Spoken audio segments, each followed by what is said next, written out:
Good morning. My name is Donald Temple. I'm accompanied here by my illustrious counsel, Pamela. And we're going to start this press conference, but before we do, we wanted to have a moment of silence. We lost an officer in the line of duty, an SPO, and I just want to take a moment.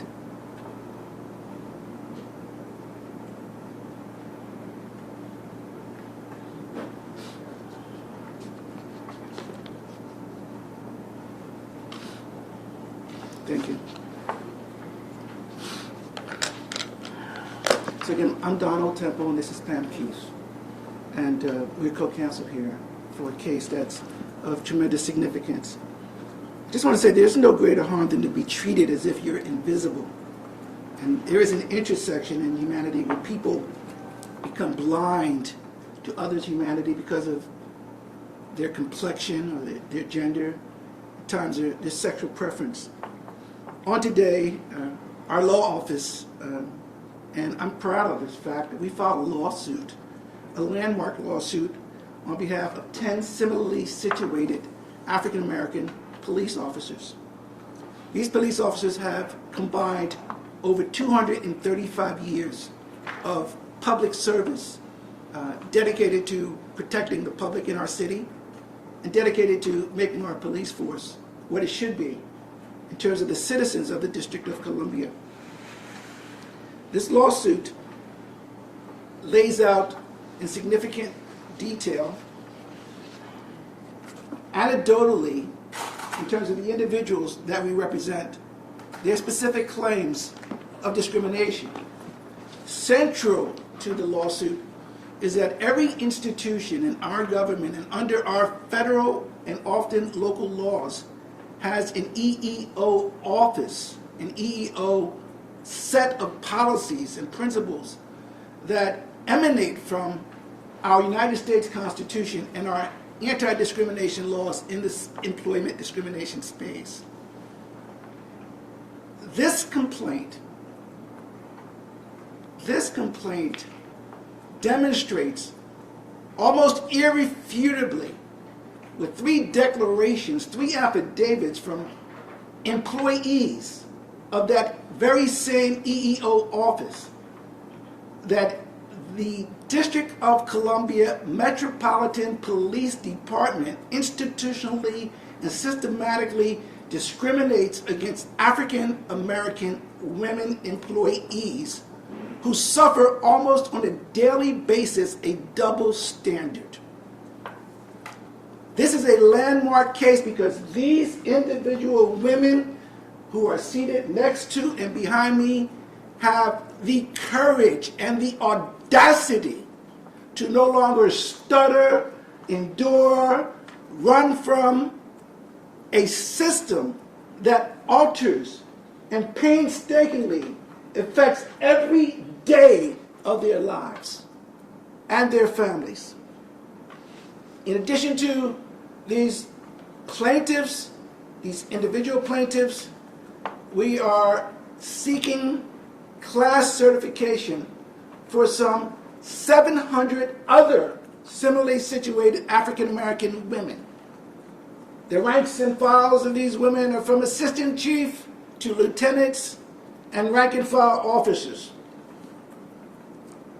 I'm not going to be long, except to say this matter is now filed, and I will turn it over briefly to Pam Keith, who will talk to you about our theories and the kind of things that we want to see, but the least of them being that this system, in terms of this message is to the leadership of the city, because this lawsuit is against the District of Columbia, but to the mayor, the city council, and the attorney general's office, the kind of anecdotal evidence that exists here that demonstrates pervasive policy, practices, and customs of discrimination should not exist, not only in the District of Columbia, but in any city in the United States.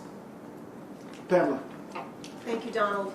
And of course, I want to take a moment to thank and recognize these 10 outstanding black female servants of our city. As Donald said, collectively, they have 238 plus years of service to our city, and they are courageous in more ways than one. But while they're courageous on the streets when they serve us, it takes a particular kind of courage to come forward in this particular environment at the Metropolitan Police Department, especially if you're still employed, of which several of them are.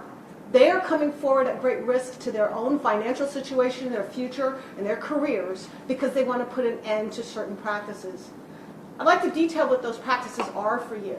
There are basically 4 characteristics of MPD that work together to make life living hell for black female officers who get crossways of those in power. The first characteristic is a culture of sort of jocular, disrespectful, hazing, bullying, locker room talk, just denigration between and amongst officers. It is not just accepted. It is the way it is.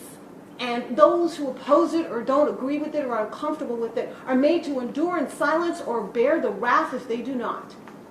The second component is that the MPD has a practice of enabling and supporting frontline managers to abuse their power, to go on little power trips on people they don't like, by making them miserable, by writing them up, by changing their schedules, by taking away their partners, by giving them bad equipment. They have the authority to make people's lives a misery, and they're never called on the carpet for their discretion when they use their discretion to hurt their subordinates.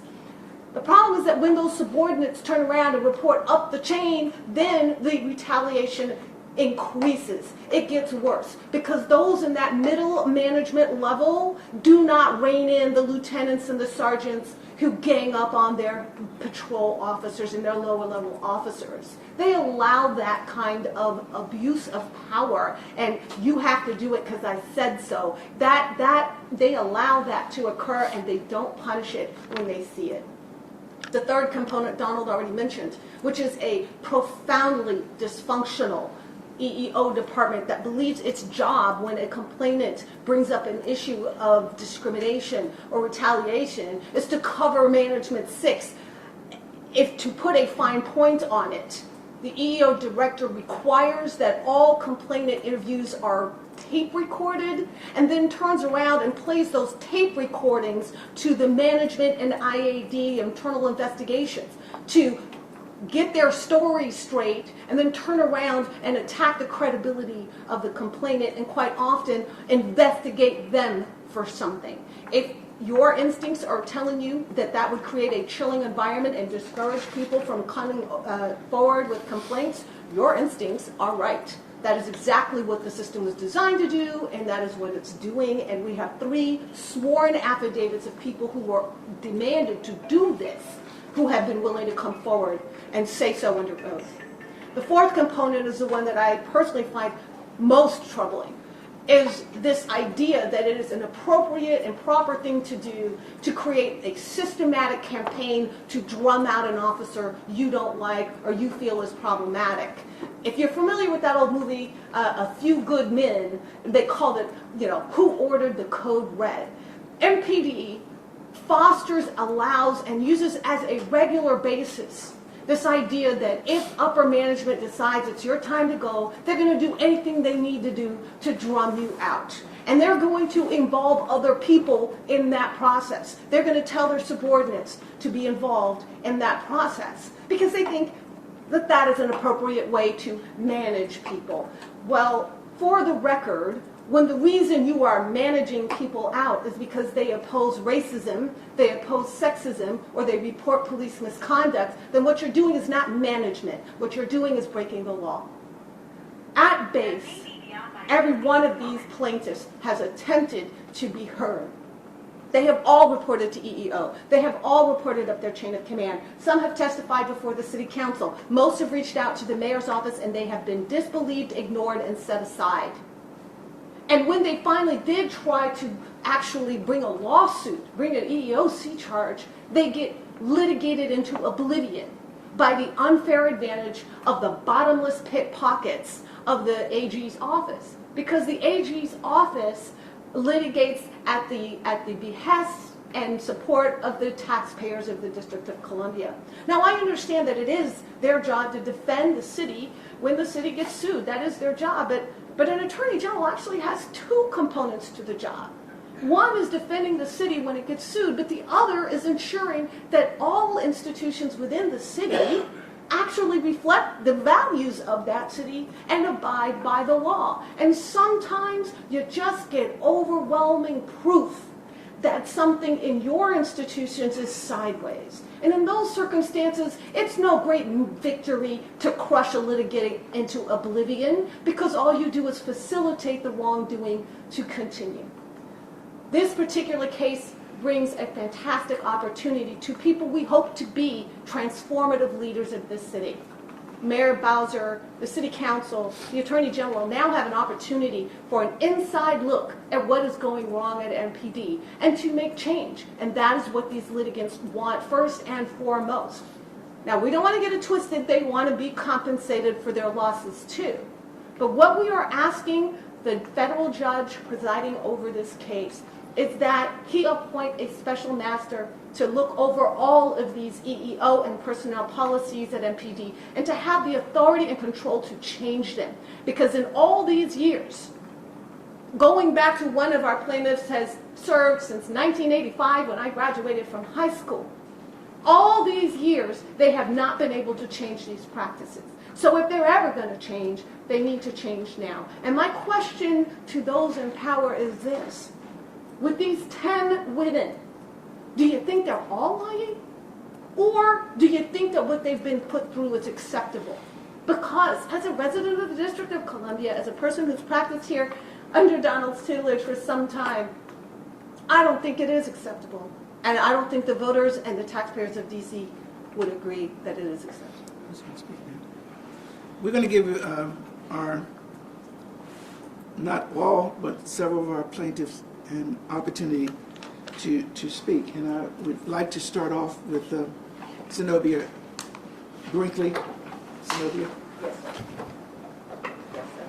Well, thank you. As our council stated, that we do want justice for all women, but not especially black women police officers, which we have endured a lot of retaliation, from intimidation to hostile working environment, change of assignments, and even me, which I have, of course, endured, and my colleagues shared with me when my husband passed away, that one of the officials told them to send me to fitness for duty, which I was grieving at that time, and it was recently occurred to me in 2019, and he wanted to send me to a fitness for duty to terminate me, which exactly, of course, they actually did. There's other situations that have occurred within the unit that I was assigned to, that they made the environment so hostile towards me that, of course, I lost a lot of weight. I'm losing hair, lost hair. But they have made it impossible for me. I feared my life. I went on the scene of a barricade. I was put in a hostile red zone, which is called a hot zone, an environment that I could have got shot, but I didn't. And I thank God for that. And there's several times that all of us have endured sexual harassment and or just intimidation in itself, and bullying, and we're tired of it. We're tired of being bullied by a system that don't want to change, a culture that don't want to change, that they want to continue to operate in the good old boy system. And we had enough. We have enough. We had enough of it. Tabitha Knight. It's the next.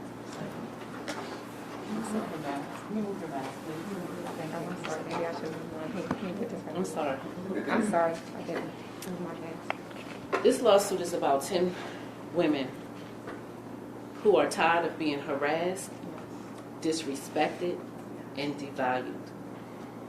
No one should have to accept a sergeant who didn't want to take the time to go to a restroom, decided to pull his penis out and urinate in a bottle while the female sat in the car.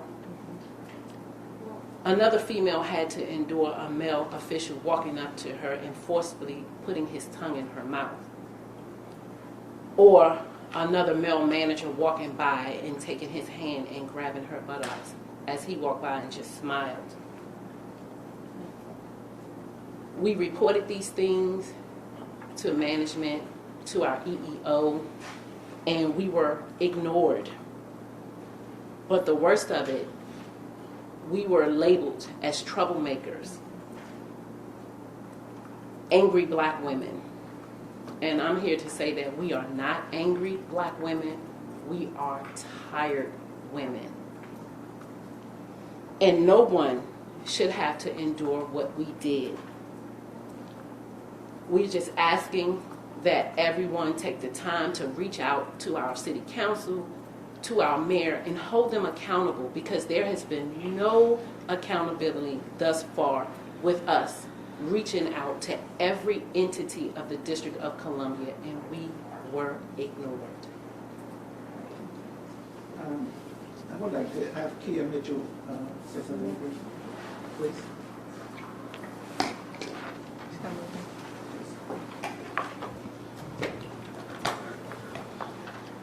Kia Mitchell from Metropolitan. Oh, sorry.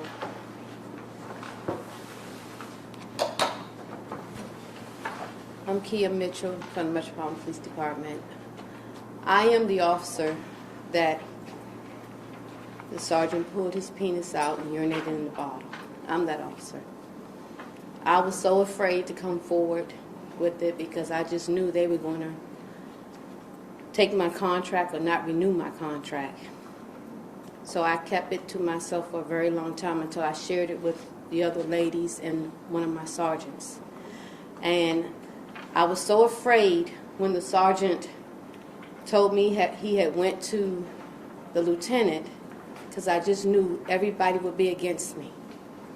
I was very, very afraid. But I'm not afraid anymore. I'm tired. I'm tired. We had a meeting about that situation. 2 months later, he was promoted to lieutenant. And it's ever since that situation, it's been situation after situation after situation. And I just hope people hear us and believe us and know that we've done everything we can. We've stayed silent. We have sisters in blue that have spoke up before and have never, ever been heard. They filed complaints. These sisters in blue are sisters who've retired before us, who paved the way for us, and they've never been heard. So we're here to make sure that this is heard, we're seen. We want to be heard. We are going to be heard. Thank you so much. Take it. And at this time, the highest ranking among the plaintiffs is Assistant Chief Chanel Dickerson. Good morning. I am Chanel Dickerson, a black woman who happens to be an Assistant Chief of Police of the Metropolitan Police Department. I offer this disclaimer. I am not speaking on behalf of the Metropolitan Police Department, the Mayor of the District of Columbia, or the District of Columbia government. I am speaking about my personal experience as an employee with the police department. I would be remiss if I didn't be honest and say that I understand the dire consequences to me participating in this lawsuit and sitting here with these other 9 women today. But here I sit, and I will stand with them continuously. I'm reminded of a quote: "The most disrespected person in America is a black woman." You hear that, right? The most disrespected woman in America is a black woman. The most unprotected person in America is the black woman.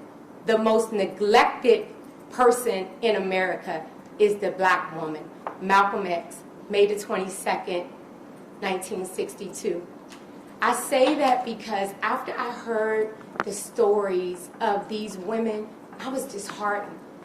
As the second highest rank on the police department, I have a responsibility for their well-being. I have to be honest that this whole case made me realize that I have some unhealed trauma of the things that have happened to me over the course of my career, and I had suppressed them. When I think about the sergeant who made the male officers who were assigned with me walk a footbeat so he can meet me privately at places. I think about the lieutenant who had a substantiated sexual harassment complaint against him from another district across town and was just transferred across town so he can comment on my buttocks, on my breasts, and about the sexual acts that he wanted to perform on me. A community member was so appalled that they wrote in a complaint, but nothing happened. I moved forward to my position as assistant chief, and I must admit it's the most challenging position I've held at the police department. It's very difficult to be at this level and see the disparate treatment amongst people of color, particularly black women, speak out about it, and nothing happens. So I leave all black women with this. Be careful when you have a seat at the table, because there's going to be some meetings where your seat is empty. And even when you are invited in the room and you're able to use your voice, it will not be heard. I was recently changed from the number 3 in command at the police department to number 8. I love my community, and I have a love for the humanity of people. So I love my new position, but my new position has once again isolated me. Thank you. At this time, we welcome questions. We talk about accountability. Can you tell us what accountability looks like? Who would you like to see resign, if that would be the head of the police department? And have you heard from any of those in response to the suit? Thank you for the question, Suzanne. And just for those who may not have heard it, her question was, what does accountability look like, and what is it that we're asking? Are we looking for any particular persons to be terminated or not? I would say that it's not really our position that we're going to point out people who need to be fired. Quite frankly, we think the complaint points that out pretty specifically. Not that we ask for it, but it jumps off the page of where things are going wrong. We are asking for an external new voice, a new person to come in and make the changes necessary, because every chief of police that has been tasked with fixing this has failed to do so, and we believe that part of that is the challenge of managing a unionized workforce with deep traditions and cultures and so forth, and sometimes it may not be easy to try to rein in the behavior of people whom you also need cooperation from. And so sometimes it takes an outside and external entity to do that. But also we want compensation for these women. Their lives have been made a misery. They have been made to have to endure depression, anxiety, and a lack of sleep, lack of promotion, lack of ability to expand their careers. Some of them have been forced to retire early, have been terminated. So absolutely, we are asking the city to set up a fund to compensate them. But we believe that if the judge agrees with us, certifies the class, and provides the remedy that we are asking, that the appointment of a special master that oversees this sea change and systemic change is really going to make a huge difference. And I just want to say one last thing with respect to the leaders of the city. We understand that the instinct is going to be to try to deny that this is happening, or deny that it should be a class, or deny that it's all that serious. But quite frankly, there's no rule that says they have to fight this. This may be the one that they decide to fix instead of fight. Let me answer it a little differently. If people who are charged with the responsibility and the accountability to enforce employment discrimination laws and other laws read this and do a thorough investigation, and they do nothing they don't deserve their jobs. So, to your answer, it depends on what people do with this information. And this is a 200-page complaint with very details.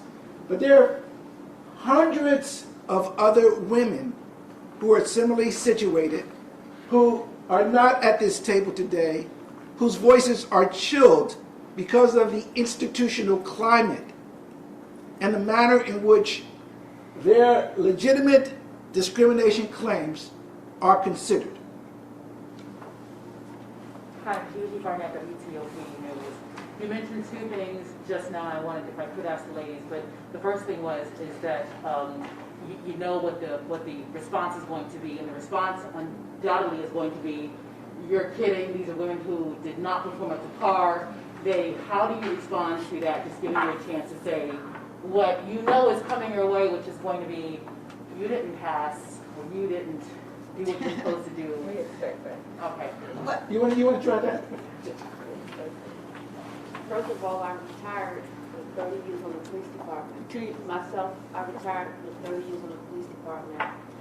I was asked to come back, my partner and I were asked to come back to train the hostage negotiators, because that's what our job was. We're both hostage negotiators with the emergency response team. So we were asked to come back after retiring. So if we were so bad and we weren't up to par, why would you ask us to come back to train? Would you like that? I would actually say, to me, I am an assistant chief of police, the Metropolitan Police Department in the nation's capital. I serve at the pleasure of the chief of police, and if I was not performing, this is my second police chief. 3 years ago, I won the KFRIX Award for a distinguished government employee out of over 33,000 district government employees. When I was a commander in 2017, I changed the culture at MPD for how we investigate missing children. I wanted to set the tone for respect for all and ensure people of color, their missing persons investigations were investigated equally and fairly, and they got the same level of media coverage. So when someone wants to look at what I'm saying and what I'm standing behind, everyone knows I'm setting the tone for respect, right? So thank you. That was my second question, actually, and I'll have you answer, was that you said that they don't have to go to court. They can actually make these changes themselves, look at the 200-page document, and make changes. The hardest thing to do in an organization is to change the culture. Right. I want to clarify. We filed this complaint. They are in court. That's not optional. But what they don't have to do is feel like the best posture is to grind these litigants into oblivion. Right? There are ways of entering into consent decree, entering into negotiation and settlement, and trying to actually come to the table and resolve the claims. But that's not a unilateral process. That's going to have to be a collaborative process, and we certainly welcome that. Again, our goal here is not to crucify any individual politician or to try to throw stones. Our goal here is to make change.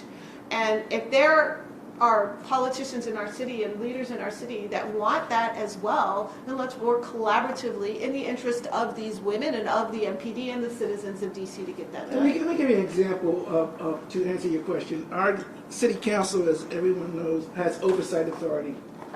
Complaints have been made to the city council and to the mayor. There's no reason having the opportunity to not just read this complaint, but what this is a symptom, a deep symptom of a larger cancer. And so there's no reason that the city council, with the significant interest, and I know that they have, shouldn't have an oversight hearing to find out how bad or how malignant perhaps this cancer is. And that's kind of direction. This is a problem. This is people's lives. These women have invested more than 2 centuries of time in our city. And it's not just a question of fair, it's a question of what's right within the framework of the law and what's morally right. I want to ask a question. Who's the federal judge in the case? The judge on this case is Judge Reggie Walton. And all they're just for those interested in sort of the nuances. 3 of our plaintiffs filed EEOC charges before they ever came across our law firm because they were trying to vindicate their own rights and they were looking for counsel to represent them. When they filed those individual EEOC charges, they had a statute of limitations to file suit.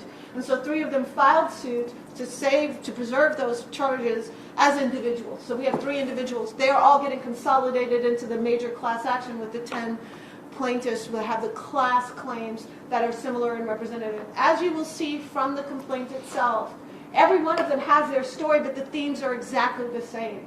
The themes are so common and typical of the entire class: retaliation, bullying, marginalizing, undermining of authority, making them feel like second-class citizens, sexualized comments. All of that is consistent between all 10 plaintiffs, and quite frankly, between probably all 700 class members. Ma'am, I want to make a brief statement. I represent the DC Police Union, so I do represent the rank and file members. I also support Chief Dickerson, as I know her since she was a young officer on MPD. The one thing I can tell you is that I'm not afraid to name their names. One of the main problems exists that Mr. Director of EO for MPD is Alfonso Lee. Alfonso Lee has done nothing but sweep stuff under the rug. I think he's somewhat unethical. He basically goes back and tells the management officials that of what's going on, what comments have been made, information that should be kept confidential. He is friends with some of these officials that these females have complained about. Chief Malapaz is also involved. This is something more than just just calling out names. We have the documentation. Everything that we are talking about here, I have emails where it has been documented. The complaints have fell on deaf ears. Then you go to the Special Operations Division, which is supposed to be one of the most prestigious units in our department. This is the people that protect the President, the Vice President, and dignitaries.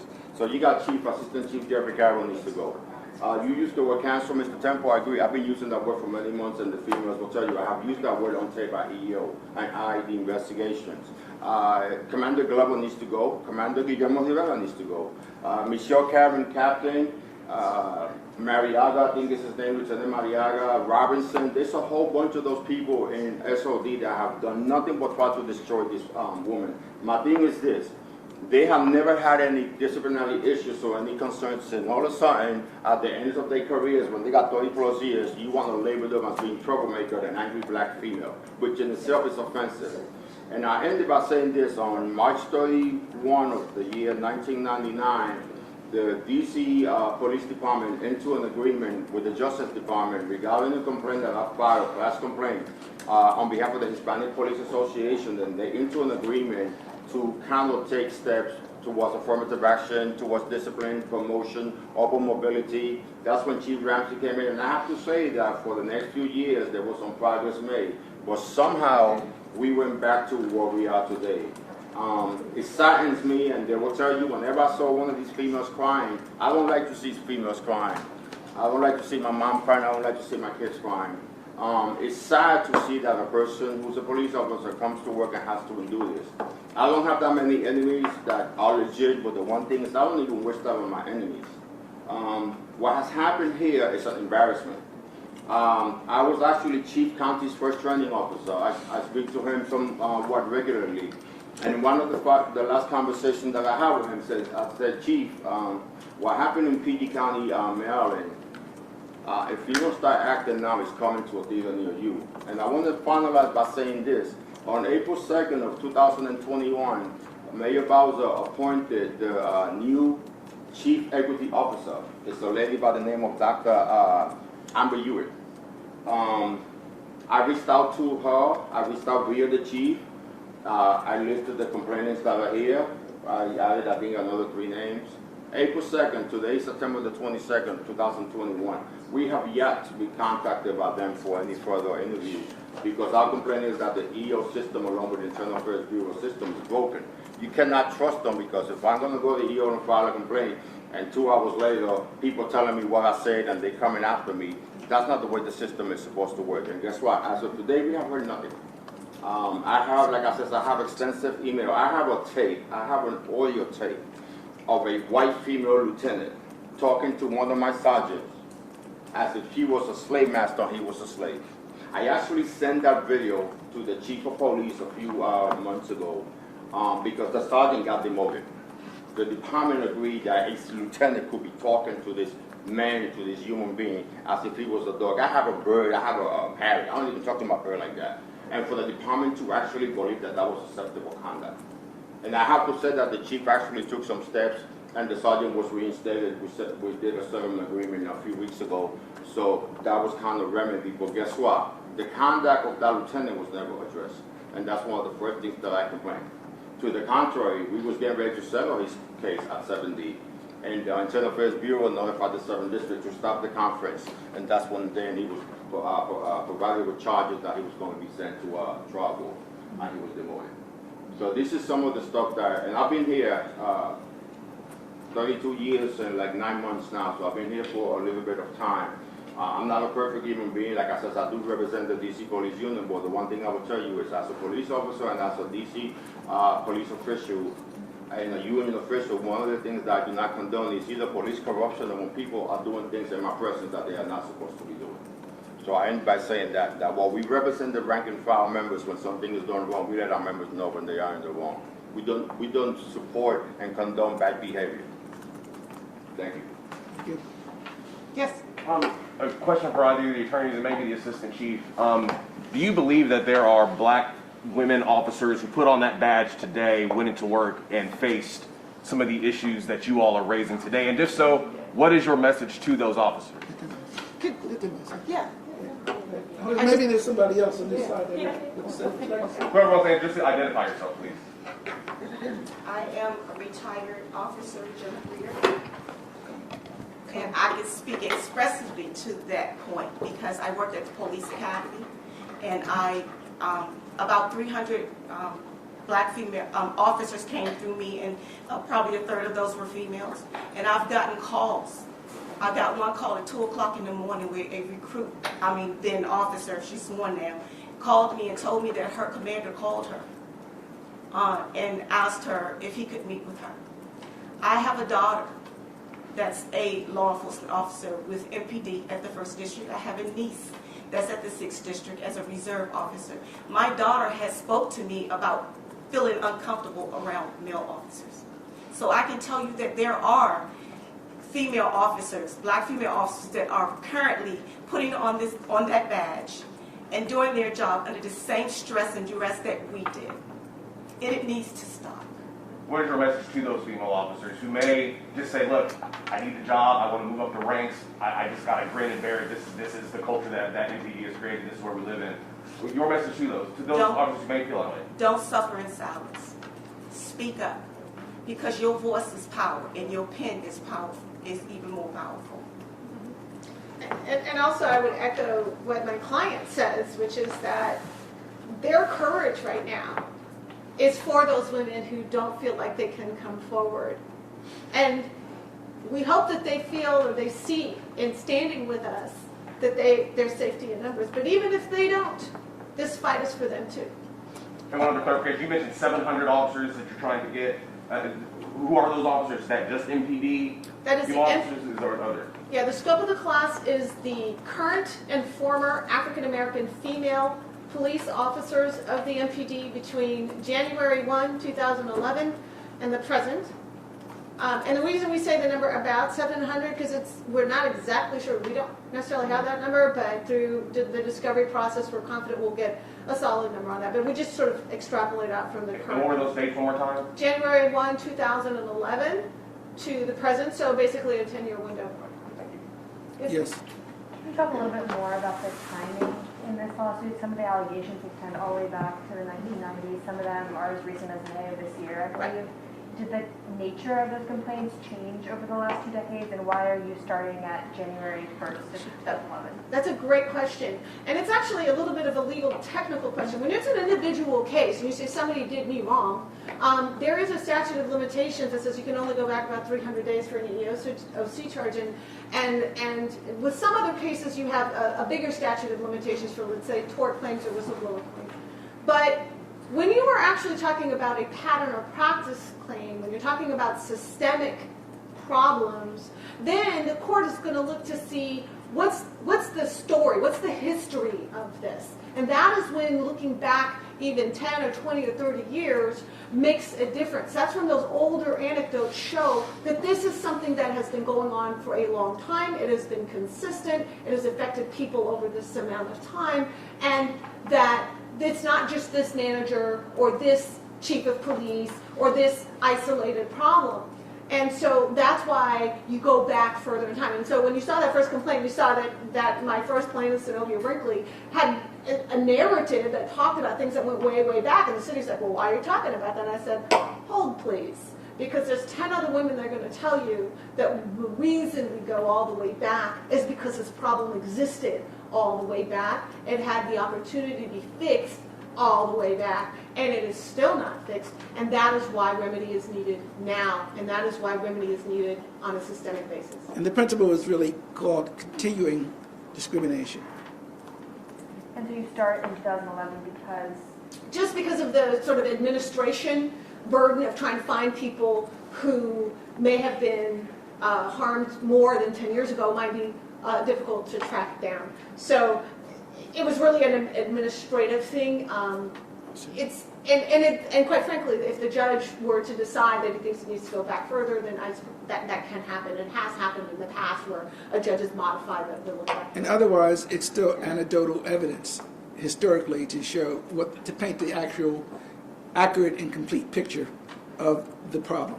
But the system you described over the last 10, 20 years, are you saying it's been the same consistent system, or have the problems sort of changed? It's largely the same. It's like if you're diagnosed with breast cancer or prostate cancer, the condition, the diagnosis is the same in their variables.